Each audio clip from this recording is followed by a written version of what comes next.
Shalom, anak-anak komunitas Yedija. Selamat sore semuanya. Selamat berjumpa kembali dalam ibadah online hari ini ya. Adik-adik, apakah sudah siap semua? Yuk, kita sebelum mulai ibadah kita akan berdoa dulu ya. Bapak yang baik, terima kasih buat sore hari ini kami boleh berkumpul kembali. Sekalipun kami hanya berjumpa dalam ibadah online ini Tuhan, tapi kami percaya Engkau hadir di setiap kehidupan kami semua. Tuhan, pimpin ibadah kami sore ini dari awal hingga pada akhirnya, dan biarlah ibadah kami boleh berkenan kepadamu Tuhan dan menyukakan hatimu. Terima kasih ya Tuhan, di dalam nama Yesus kami berdoa. Amin. Yuk anak-anak semua, kita mau memuji Tuhan, kita memuliakan Tuhan, kita menyenangkan hati Tuhan. Kita mau angkat satu pujian, tiada berkesudahan, kasih setia Tuhan.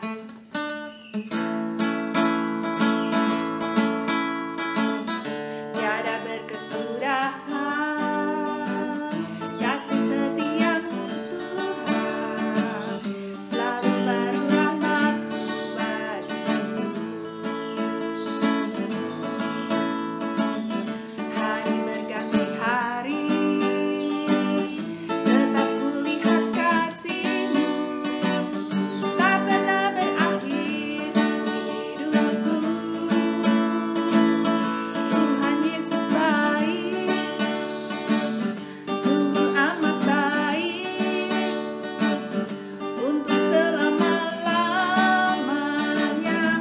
Tuhan Yesus baik, tiada berkesudahan, kasih setiamu Tuhan, selalu baru rahmat-Mu bagiku. Hari berganti hari, tetap kulihat kasih-Mu, tak pernah berakhir di hidupku. Tuhan Yesus baik, sungguh amat baik,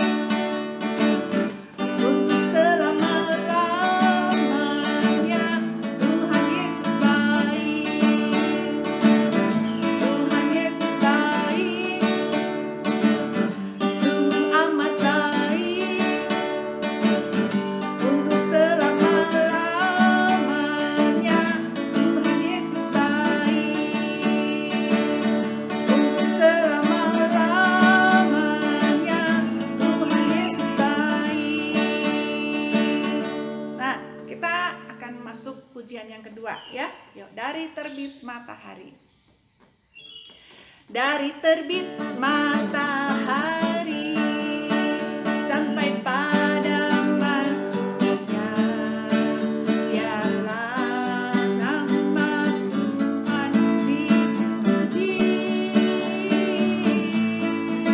Dari terbit matahari sampai pada masuknya, biarlah nama Tuhan dipuji. Puji Tuhan,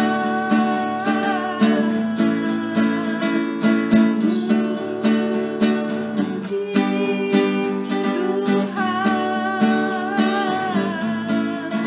Dari terbit matahari sampai pada masuknya, biarlah nama Tuhan dipuji.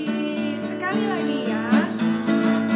Dari terbit matahari sampai pada masuknya, biarlah nama Tuhan dipuji. Dari terbit matahari sampai pada masuknya, biarlah nama Tuhan dipuji.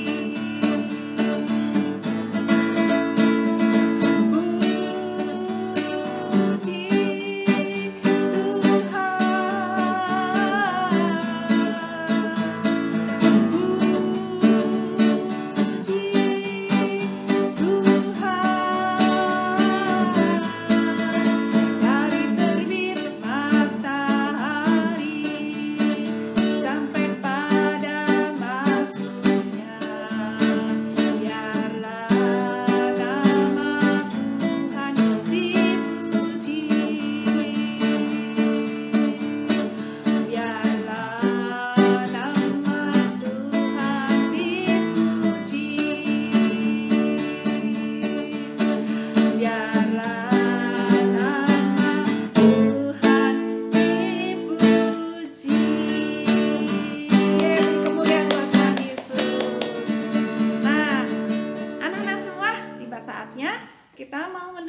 firman Tuhan. Anak-anak sudah siap mendengarkan firman Tuhan?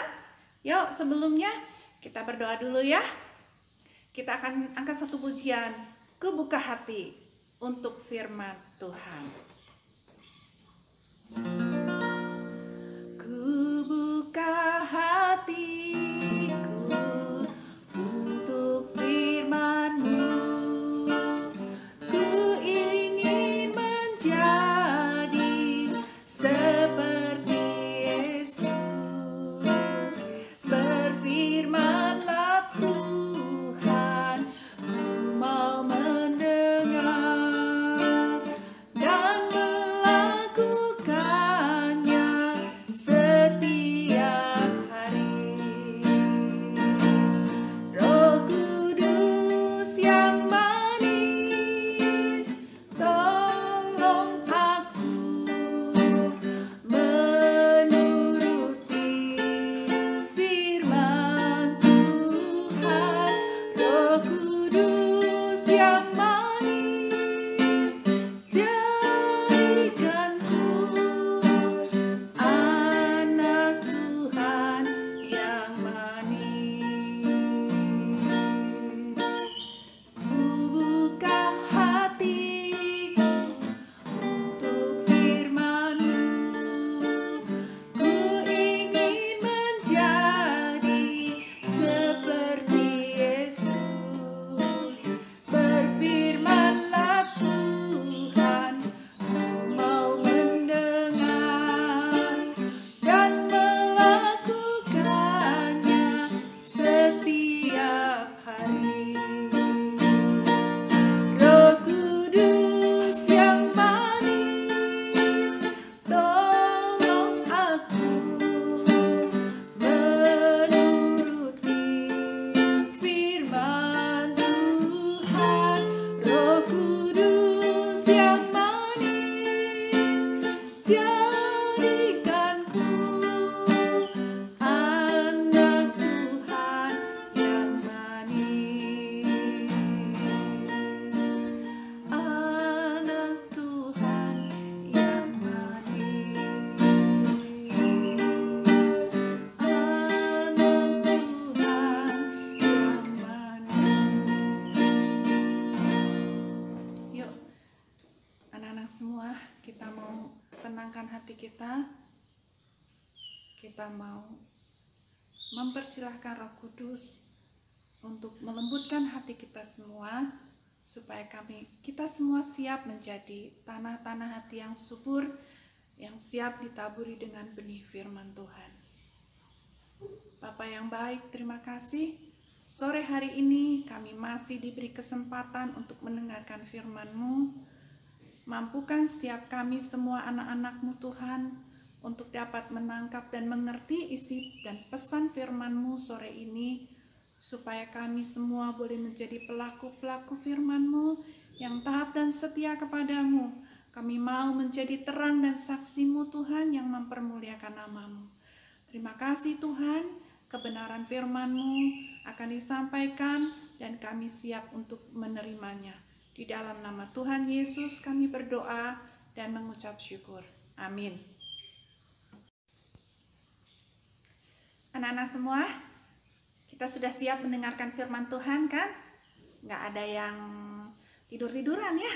Kita semua membuka hati kita, telinga kita, mata kita, perhatian kita, semua kita tujukan kepada firman Tuhan ya. Tidak ada yang mengganggu satupun ya. Konsentrasi kita hanya kepada Tuhan. Hari ini kita mau belajar apa sih tentang firman Tuhan? Mami Titin mau menyampaikan suatu cerita tentang kelahiran baru. Lahir baru itu apa ya? Apakah kita masuk ke perut mama lalu lahir lagi? Bukan seperti itu loh, Di. Mami mau kasih contoh tentang seekor ulat dan seekor ular ya.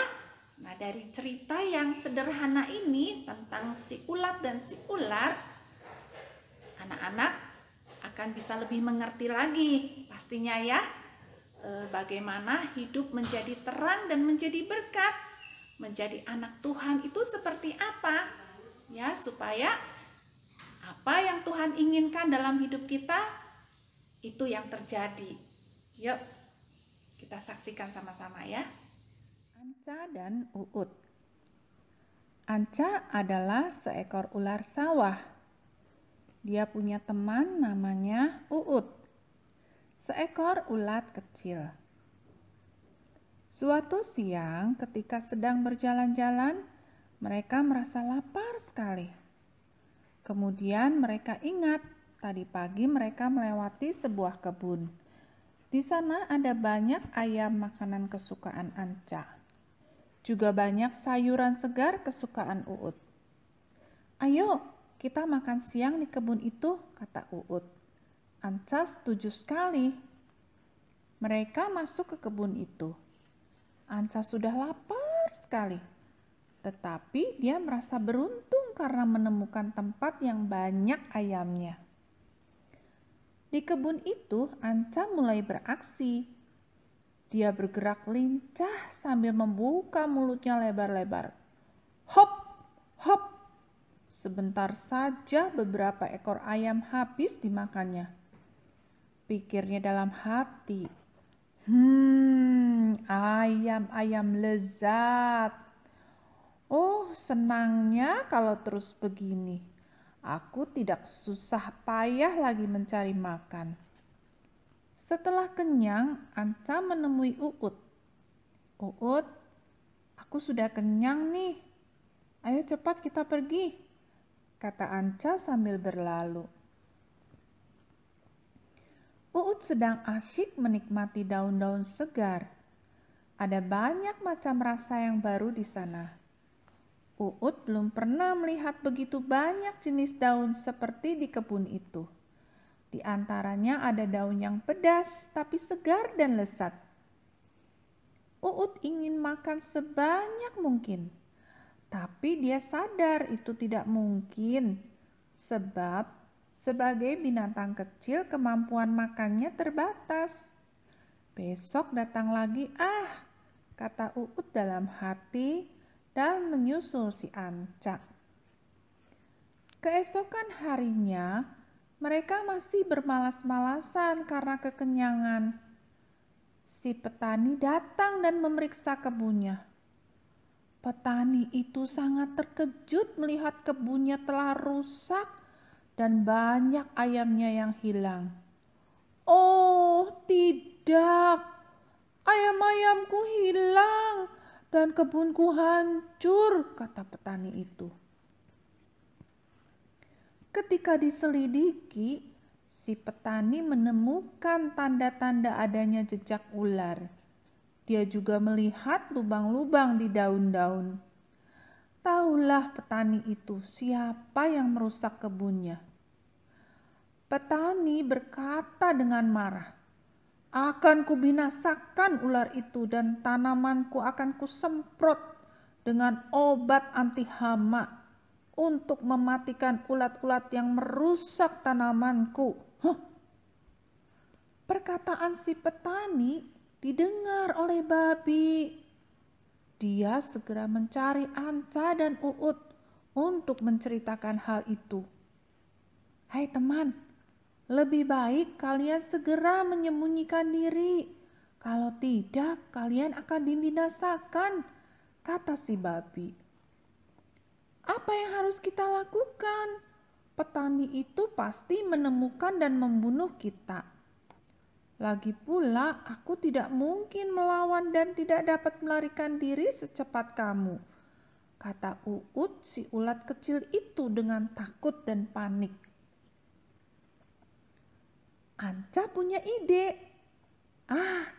Aku tahu apa yang harus kukerjakan. Mari kita ubah diri kita supaya petani itu tidak mengenali kita. Mengubah diriku itu soal gampang. Kamu lihat di sana ada sebuah batang pohon yang berlubang.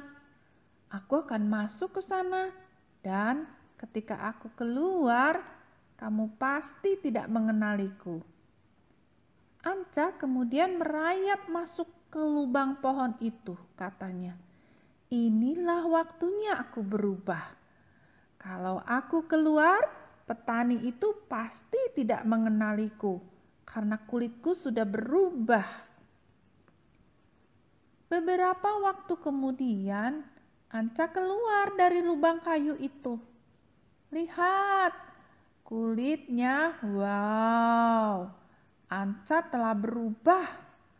Kulit Anca telah menjadi baru dan bersinar. Dia sangat bangga dengan dirinya. Melihat perubahan Anca, Uut kecewa karena Anca masih seperti dahulu, yaitu masih seekor ular si pemangsa ayam. Uut kemudian berkata kepada Anca, "Aku pikir kamu telah berubah, tetapi ternyata kamu masih sama seperti dulu. Kulitmu memang berubah, tetapi kamu masih makan ayam petani. Suatu saat petani itu akan menangkap dan membunuhmu. Sekarang akan aku perlihatkan apa perubahan itu." Anca jadi heran dan balik bertanya, "Memangnya kamu bisa berubah semuanya? Aku belum pernah melihat seekor ular dapat merubah kulitnya." Anca meragukan kebenaran perkataan Uut. Uut menjawab, "Ketika aku berubah, aku tidak seperti dulu lagi." Uut merayap ke atas sebuah pohon dan bersembunyi. Kemudian membungkus dirinya dengan kepompong. Nah, beberapa hari kemudian, Anca melihat kepompong itu bergerak-gerak dan terbuka.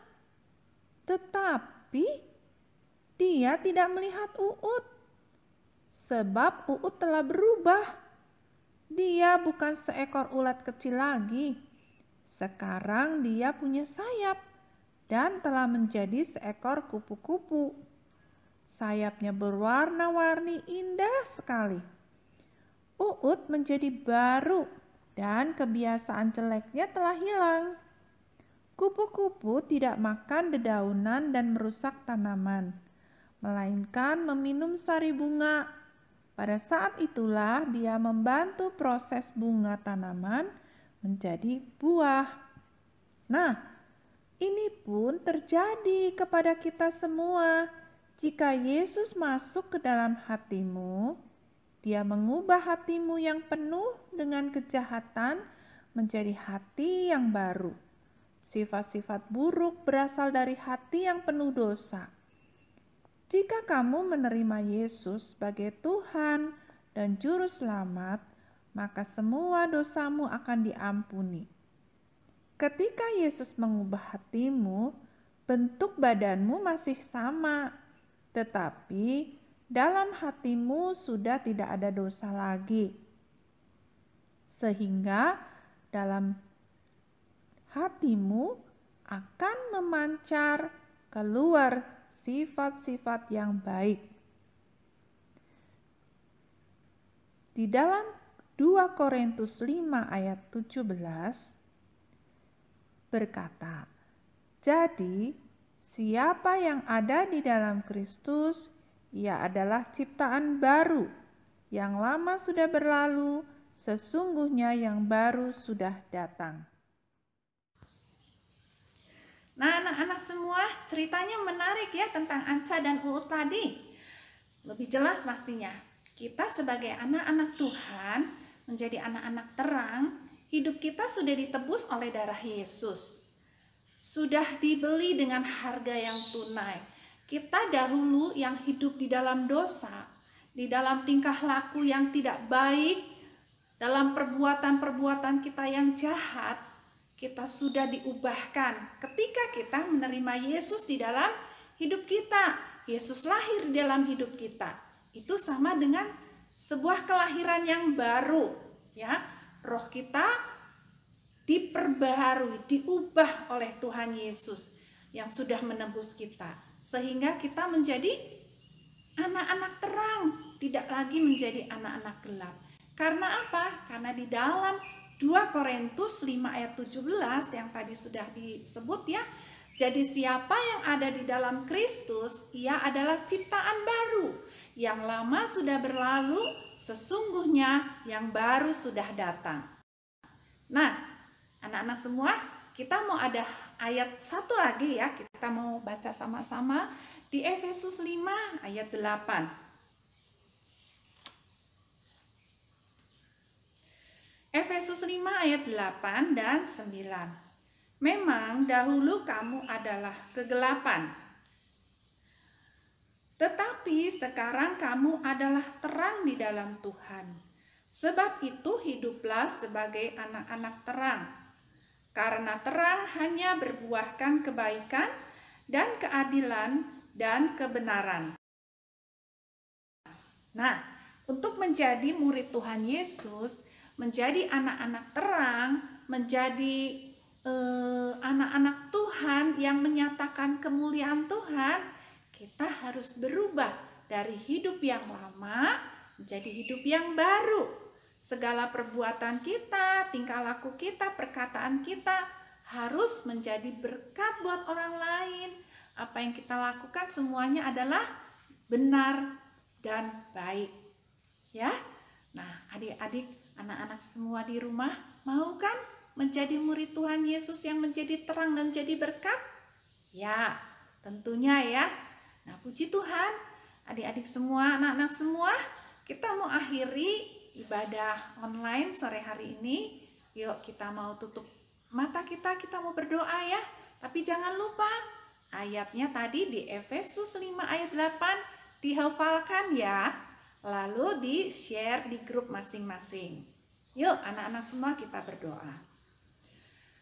Bapa di surga, terima kasih buat kebenaran firman yang sudah mengajar kami sore hari ini bagaimana kami hidup menjadi anak-anak terang. Di dalam Tuhan Yesus kami boleh menyatakan kasih dan kemurahan Tuhan. Dalam keseharian kami boleh memancarkan kasih Kristus, menyatakan kebaikan-kebaikan Kristus. Kami tidak lagi hidup dengan masa lalu kami, tidak hidup dengan perbuatan-perbuatan kami yang lama, ketika kami hidup di dalam dosa, tetapi Tuhan saat ini kami sudah hidup baru di dalam Engkau. Oleh sebab itu mampukan setiap kami anak-anak-Mu untuk hidup benar di hadapan-Mu Tuhan, melakukan apa yang baik dan yang benar di hadapan-Mu, sehingga Engkau dipermuliakan. Terima kasih ya Tuhan, meteraikan kebenaran firman-Mu dalam hati kami semua untuk siap bertumbuh dalam setiap kehidupan kami. Terpujilah Engkau Tuhan, di dalam nama Tuhan Yesus kami berdoa dan mengucap syukur. Haleluya, amin. Anak-anak komunitas Yedija, sampai di sini perjumpaan kita dan sampai berjumpa kembali Sabtu depan. Tuhan Yesus memberkati. Bye.